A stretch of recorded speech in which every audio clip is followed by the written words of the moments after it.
a story for you. And in a way it's my testimony, in a way it's part of what guides me as a human being. It takes a few minutes to tell, and it has several parts to it. But it's, you might say, where I really learned how the power of God can enter into a person's life and make a real difference. So it starts this way. When I was 9, my father died very suddenly. And that's a flashbulb memory for me. If you know what flashbulb memories are, where they, it's kind of like where you were in 9/11, where you were when JFK died. You know, you just have that. And so I was there with him, along with the rest of the family, when he passed away very suddenly. And it was tragic, difficult. But my mother was very strong, and she wanted to make sure we were raised to get, and so she became a single parent mom. But it also kind of plunged us into hard times financially. So we were fairly poor. And so that's kind of the preamble. The story starts a couple of years later, when a teacher that was my teacher at Buffalo Public School, I call him Mr. B. And Mr. B noticed that I was way behind all the other boys in terms of knowing how to play baseball. I couldn't hit, couldn't throw, didn't have anything. So one day he called up my mother and said, if you don't mind, I'd like to take Rick downtown and get him a baseball glove. And she said, that's very nice, but there's no money for a baseball glove for Rick. He said, oh, no.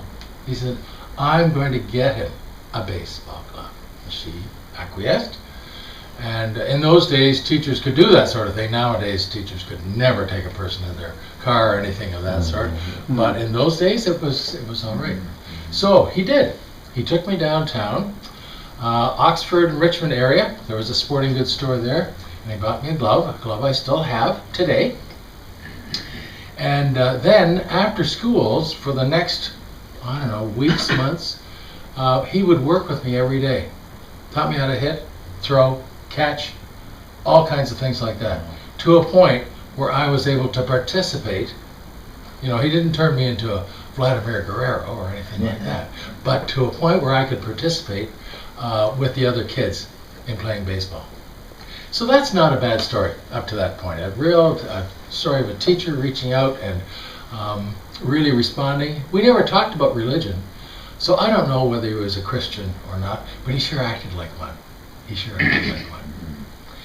Anyways, so I go on and I become a teacher. I have 30 years in education, and after that I start lecturing for the Faculty of Education, which I did for 8 years. One of the courses that I taught was educational psychology, and that was a mandatory course for teacher candidates. And so the classes that I'd have would number about 150, and I'd have one in the morning, one in the afternoon, about 3 days a week. And I always started off, for each of those years, I started off my my class, my first lecture, with, after the introductions and so on and so forth, I would say to this assembled group, okay, here's what I want to know. How many of you have come here to be a mediocre teacher? Put your hand up. No hands go up. Oh.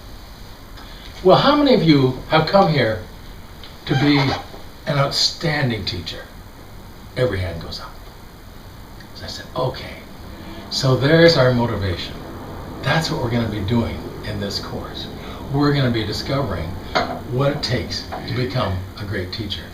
And then I followed up with that story that I just told you about what happened to me.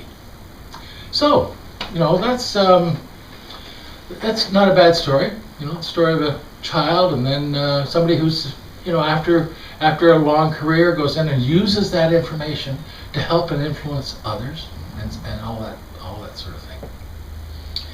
But the story gets better yet. The story gets better yet.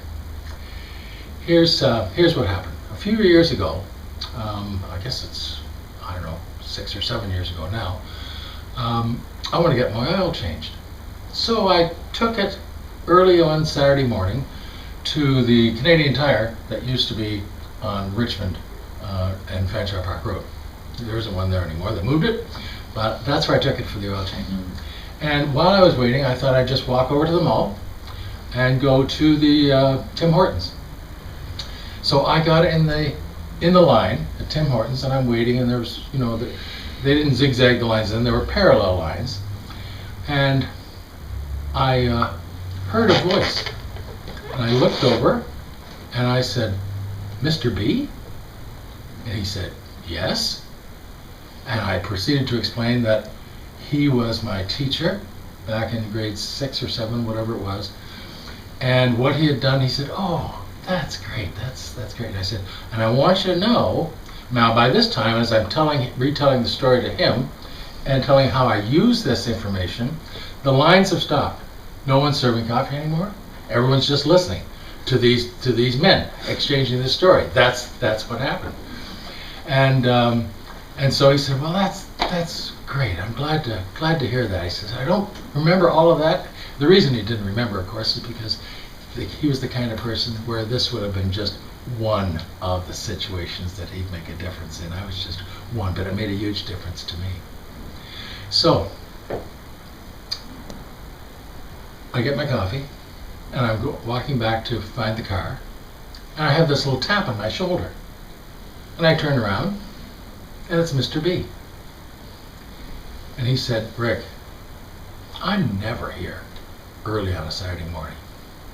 But," he said, "a year ago, I buried my mother. And I couldn't sleep. So I took a walk. And here I run into you." So he said to me, "Whatever I did for you, you just paid me back." So, what did I learn from this? This is, I had such a feeling that the power of God was at play in this situation. I was absolutely filled with joy. And I learned that instead of just thinking that, God will intervene in one situation or another, no, it's a lifetime situation. That voice that I heard and recognized, I hadn't heard for 50 years. And I knew it just like that, and we had this conversation, and we had this moment. Okay. So, you can kind of see how that would be a guiding force in my life. So that's my story.